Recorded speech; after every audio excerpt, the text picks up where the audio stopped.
What is up, everybody? We're back here at King Film Sports for the NFL Week 8 betting locks and game predictions. And we will first recap a very peculiar Week 7 here. It's been a very odd last 2 weeks in terms of betting trends. And to put it mildly, we had a disastrous Week 7. We got absolutely battered here. So we'll go through some of the recaps for the games. Worth noting in the Discord, though, we got the best of the number on about all of these games. So we were able to play back the other sides, which I will mention. So, for instance, we started out here with the Falcons minus 2.5. They just got blown up in this spot after they'd won 3 straight. Seahawks had lost 3 straight. Seahawks coming off some extra rest go across the country and smacked this Falcons team. Kirk Cousins, although he's played well this season, this was a horrible outing against a Seahawks defense who hasn't been great thus far this season, but we were able to play the Seahawks back at plus 3.5 at game time for a half unit, so mitigated our losses there, but just disappointing from this Atlanta team.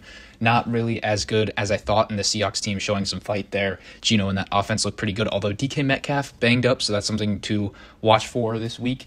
Then we took the Titans plus 9 here, was waiting on a better number, never got the full 10, but still, I mean, this Titans team disappointing. They were spotted a 10-0 lead, and then from that point forward, I think the Bills scored 34 straight points. I mean, I was really expecting a better effort from this Titans defense, but really the offense was also horrible because they were penalized, turned the ball over, couldn't convert key fourth downs. The team doesn't punt, so then you just give the Bills the ball in plus territory, and all hell breaks loose there in the second half as Amari Cooper in his Buffalo Bills debut ends up doing pretty well. Then the Browns plus 5. I mean, this was just disgusting. First play of the game is a kickoff return touchdown for the Bengals, and they never looked back from there.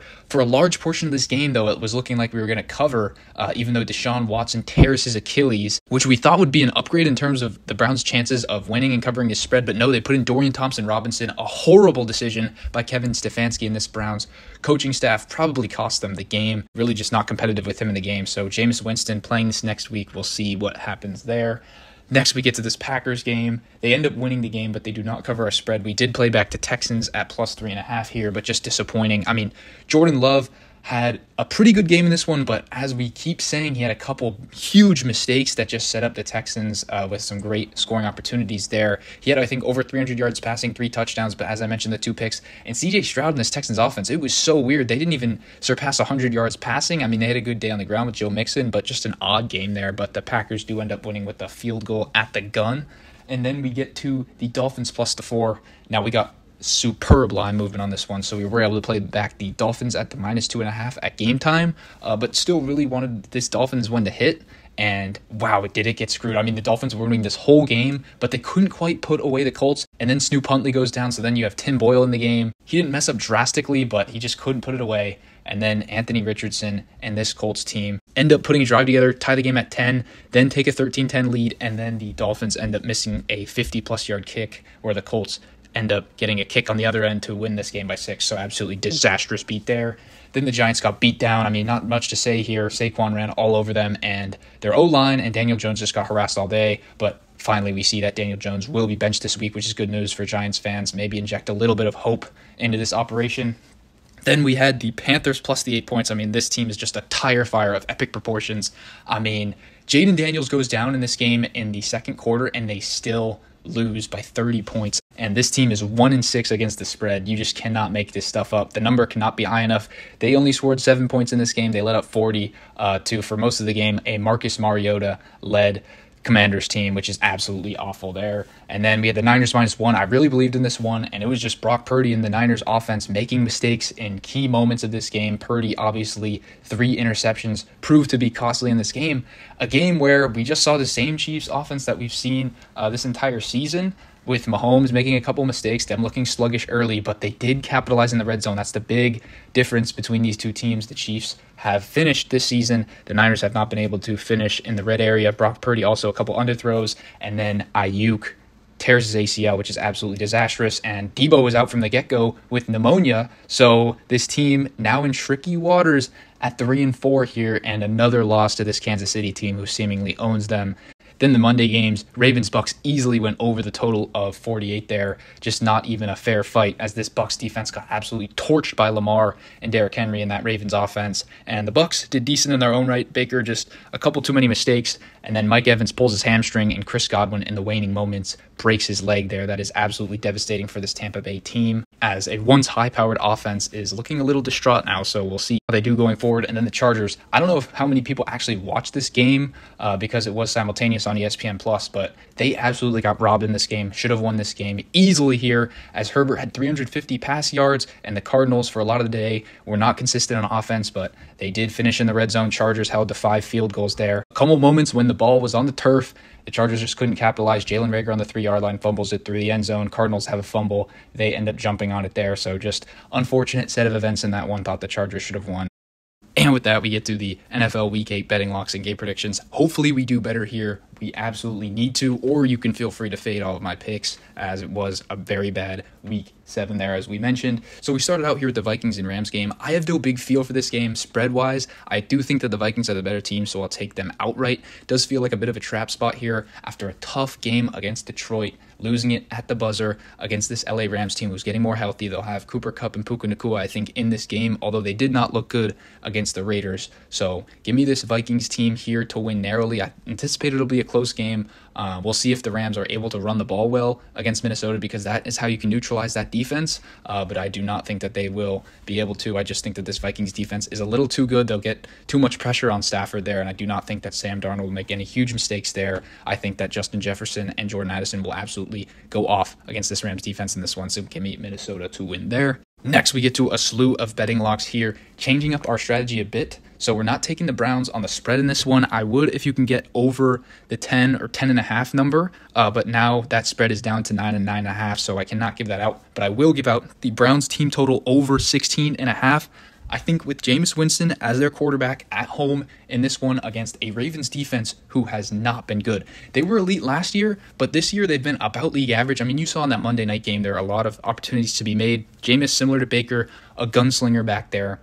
And I think the Browns team, the urgency will be high in this divisional matchup here. The fans are getting anxious here, and they're getting riled up. And I think Jameis Winston will sling it around the yard. Sure, maybe a couple interceptions in this one, and maybe they return for touchdowns for the Ravens, but we don't care. Just give us the points in this one. So I think that he will be able to provide that and get to at least 17 there. Another huge spread between the Titans and Lions. Give us the underdog over their point total, and the Titans here over 16.5. Similarly, this is a Detroit defense really struggling right now, about league average. They lose Aiden Hutchinson. Sure, they beat Minnesota last week, but Minnesota scores 29 points in that game. Now, I know there's a big difference between the Minnesota offense and this Titans offense, but I think this Tennessee offense with Mason Rudolph this week due for some positive regression in this game. I think they'll be able to move the ball, and they'll be losing the whole game, so they'll be pressing, and I think that when push comes to shove, they'll be able to make a few plays. Maybe they force Goff and do a couple mistakes early, and they can get on the board that way as well. So I just see so many avenues to success here against a middling Detroit defense, and I think that Detroit scores potentially 28 to 35 points in this one, so they won't really care if the Titans get to 17. Next one, I gave this one out in the Discord on Sunday night. I don't love it necessarily, so if we get some positive line movement, then I could buy out of this spot potentially, but I do like the Texans minus 5.5. I felt like even with their offense playing so bad last week, they were able to stay in that game, only lost it at the gun with a long Packers field goal there. So I think DeMeco Ryans and this defense have been improving, and I do like that against this Colts offense. That was an absolutely fraudulent victory last week against Miami, as we chronicled earlier. So I just think that this Colts team at 4-3 is way overrated and overvalued in this matchup. I know that it is a revenge game because the Texans won this matchup in Indianapolis in week 1, but I just think that the Texans are the way superior team. I think CJ Stroud is a much better quarterback, much more consistent than Anthony Richardson. Colts are performing a tightrope act, and we all know it because they know that Joe Flacco has won them a lot of these games. They know that he's a better quarterback at this point, but they drafted Richardson early, so they're trying to get him some exposure here. Just a tough situation for Shane Steichen there and the Colts front office, but I do not think that Richardson plays well here. I think that he gets stifled by this Texans defense, so I do think that the Texans cover the spread. Next one, we get to a very ugly game here, but I've got to take it. Give us the Jaguars plus the 4.5 here. This is a spot that we've been losing the last 2 weeks, but I think that it will regress. Ultimately, I think that this is the right side, the sharp side in this game. I think that the Jaguars are undervalued right now, and I know that their defense is bad, but I do think that they will be able to force Jordan Love into a couple mistakes, as he's been prone to in these prior weeks. And I just think that this Packers record is a bit overvalued here at 5-2. I do not think that they are an elite football team at this point. I think that there are plays to be made on that defense. So I see a bit of a shootout here. And I think that the Jaguars, after 2 weeks in London, are starting to mold into form here. I think that Trevor Lawrence is playing better football. I think that this offense is more cohesive than it was to start out the season. They're playing for their coach Doug Peterson's job, and they're playing to stay relevant at this 2-5 record. So I love the Jaguars to keep this one close at +4.5. May play a little bit of money line there, as I do think that Jacksonville wins in an upset outright here at home. Next game, we got the Dolphins and the Cardinals.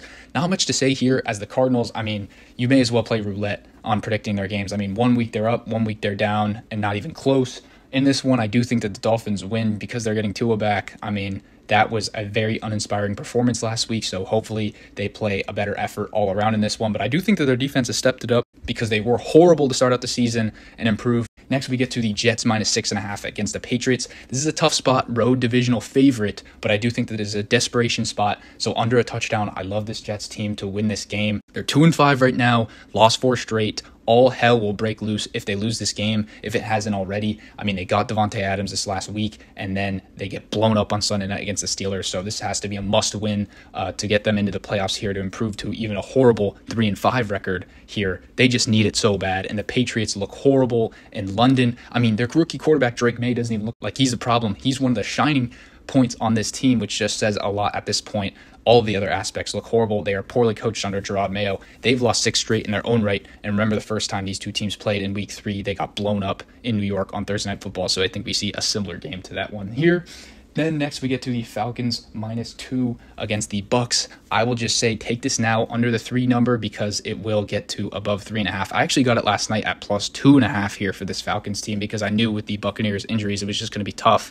I did like the Bucks coming into this game before the Monday Night Football game, before the injuries, but now at this point, I just think that it's too much. I do not think that Baker will be able to move the ball well enough against this Falcons team. Falcons also will be off the bounce back 1 day extra to prepare for this one. I do not think that Tampa Bay is a big home field advantage as well, so I just think between 2 relatively equivalent teams, to lose your 2 biggest weapons outside is just going to be too big of a challenge to overcome here. But if the spread does get to 3.5 or 4 here on Tampa Bay, I may play them back a little. But for right now, I do like the Falcons under a field goal.